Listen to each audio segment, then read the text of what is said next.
નમસ્કાર. આજે આપણે આપણા ભાવનાત્મક અને માનસિક સ્વાસ્થ્યની દુનિયામાં થોડા ઊંડા ઉતરીશું. આ એક એવી સફર છે જે આપણા સૌ માટે ખૂબ જ મહત્વની છે. તો ચાલો સાથે મળીને આ સફરની શરૂઆત કરીએ. મને લાગે છે કે આપણામાંથી મોટાભાગનાને આવો અનુભવ થયો જ હશે, ખરું ને? ક્યારેક આપણે એકદમ ટોપ પર હોઈએ, ખૂબ જ ખુશ, અને ક્યારેક એકદમ નીચે, નિરાશ. લાગણીઓના ઉતાર ચઢાવ, ખાસ કરીને કિશોરાવસ્થામાં, જીવનનો એકદમ સ્વાભાવિક હિસ્સો છે. તો સવાલ એ છે કે આ લાગણીઓની દુનિયાને સમજવી કઈ રીતે? સારું, આ વિભાગમાં આપણે એ જ જોવાના છીએ. આપણે ભાવનાત્મક આરોગ્યને એક મંઝિલ તરીકે નહીં, પણ એક સતત ચાલતી સફર તરીકે જોઈશું. જુઓ, આ વાત સમજવી ખરેખર ખૂબ જ જરૂરી છે. આપણું માનસિક સ્વાસ્થ્ય કોઈ પથ્થરની લકીર નથી. જીવનમાં જેવી પરિસ્થિતિઓ આવે એ પ્રમાણે આપણી ભાવનાત્મક સ્થિતિ બદલાતી રહે છે. કોઈક દિવસ સારો જાય તો કોઈક દિવસ મુશ્કેલ, અને આ ફેરફાર બિલકુલ સામાન્ય છે. આ વિચાર કેટલી બધી હિંમત આપે છે, નહીં? એનો સીધો મતલબ એ છે કે આપણા બધામાં એક આંતરિક શક્તિ છે, એક ક્ષમતા છે કે આપણે મુશ્કેલ સમયમાંથી બહાર આવીને ફરીથી સ્વસ્થ થઈ શકીએ છીએ. ભલે ગમે તેવી તકલીફ આવે, પાછા ફરવાનો રસ્તો. ચાલો હવે થોડા આગળ વધીએ. આ પાછા ફરવાની શરૂઆત ક્યાંથી થાય? એની શરૂઆત થાય છે આપણી લાગણીઓને ઓળખવાથી. જ્યારે આપણે મૂંઝવણમાંથી બહાર નીકળીને આપણી ફિલિંગ્સને એક નામ આપીએ છીએ, ત્યારે જ સ્પષ્ટતાનો રસ્તો ખુલે છે. ચાલો એક ઉદાહરણ જોઈએ. આ બે અલગ અલગ પરિસ્થિતિઓ જુઓ. એક તરફ જન્મદિવસનો દિવસ છે, ઉત્સાહ અને ખુશીનો માહોલ છે. બીજી તરફ પરીક્ષાનું પરિણામ ધાર્યા કરતાં ખરાબ આવ્યું છે, એટલે ઉદાસી અને નિરાશા છે. બંને લાગણીઓ સાવ અલગ છે, પણ પોતપોતાની જગ્યાએ એકદમ સાચી અને વ્યાજબી છે. હવે આ જુઓ, ક્યારેક તો એક જ ઘટના આપણને જાતની લાગણીઓનો અનુભવ કરાવી શકે છે.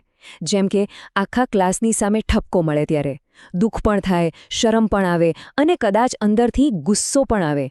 આ બધું જ એકસાથે અનુભવવું શક્ય છે. અને એવી જ રીતે જ્યારે આપણે કોઈ સારું કામ કરીએ છીએ, ત્યારે આપણને ખૂબ જ સકારાત્મક લાગણીઓ થાય છે. વિચારો કે એક નાના ગલુડિયાને બચાવ્યા પછી જે ગર્વ અને ખુશીનો અનુભવ થાય એ કેટલો શક્તિશાળી હોય છે. તો આ બધાનો સાર શું છે? સાર એ છે કે કોઈ પણ લાગણી, પછી એ ગુસ્સો હોય કે ખુશી, એ સારી કે ખરાબ નથી હોતી. એ બધી જ સ્વાભાવિક છે.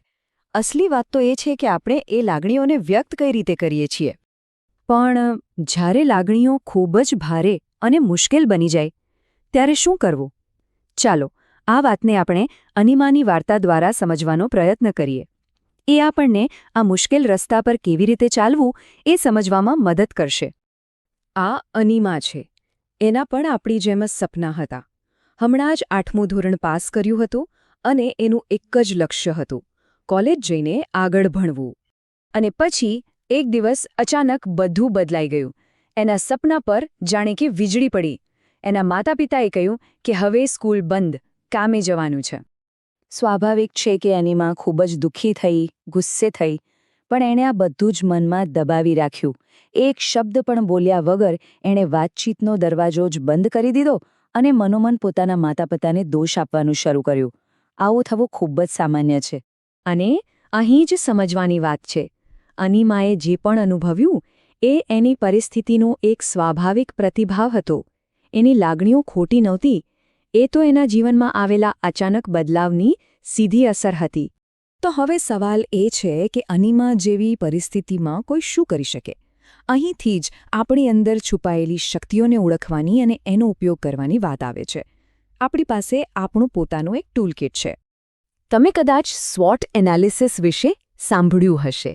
આ પોતાની જાતને ઊંડાણપૂર્વક સમજવા માટેનું એક ખૂબ જ સરળ પણ અસરકારક સાધન છે. એ આપણને આપણા યુનિક ગુણોને ઓળખવામાં મદદ કરે છે. ચાલો આને ફટાફટ સમજી લઈએ. એસ એટલે સ્ટ્રેન્થ્સ, એટલે કે આપણી શક્તિઓ. ડબલ્યુ એટલે વીકનેસીસ, આપણી નબળાઈઓ. ઓ એટલે ઓપોર્ચ્યુનિટીઝ, એટલે કે આપણી આસપાસ રહેલી તકો. અને ટી એટલે થ્રેટ્સ, એટલે કે આપણી સામે રહેલા પડકારો. આ 4 વસ્તુઓનું લિસ્ટ બનાવવાથી આખું ચિત્ર સ્પષ્ટ થઈ જાય છે. અને શક્તિઓને ઓળખવા માટેનું બીજું એક બહુ જ મસ્ત અને સરળ ટૂલ છે આ 3 પગલાં. પહેલું, હું છું એટલે કે મારા આંતરિક ગુણો કયા છે. બીજું, મારી પાસે છે એટલે કે મને કોનો સપોર્ટ છે. અને ત્રીજું, હું કરી શકું છું એટલે કે મારી પાસે કઈ કઈ કુશળતા છે. અને યાદ રાખજો, આપણી શક્તિઓ ફક્ત અંદરથી જ નથી આવતી. આપણી આસપાસના લોકો, આપણા મિત્રો, આપણો પરિવાર એ બધા પણ આપણી શક્તિનો એક મોટો સ્ત્રોત છે. અને સારી વાત એ છે કે સમય જતાં આપણે નવી શક્તિઓ કેળવી પણ શકીએ છીએ. સારું, તો હવે આપણે આ ચર્ચાના અંતિમ તબક્કા તરફ જઈ રહ્યા છીએ.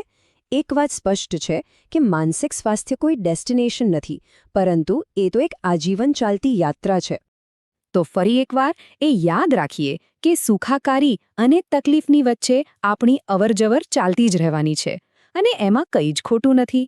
આ જીવનની યાત્રાનો જ એક ભાગ છે. તો આ યાત્રાને થોડી સરળ બનાવવા માટે આપણે શું કરી શકીએ?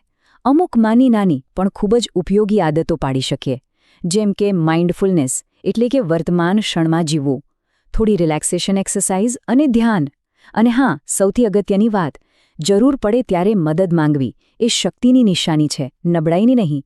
અને કોઈ મદદ માંગે તો ક્યારે એની મજાક ન ઉડાવવી. અંતમાં બસ એટલું જ કહેવાનું કે આપણા સૌની અંદર પડકારોનો સામનો કરવાની અને ગમે તેવી પરિસ્થિતિમાંથી સુખાકારી તરફ પાછા ફરવાની અદ્ભુત શક્તિ રહેલી છે. બસ એને ઓળખવાની જરૂર છે. તો ચાલો, જતા પહેલાં આ એક સવાલ પર વિચારીએ.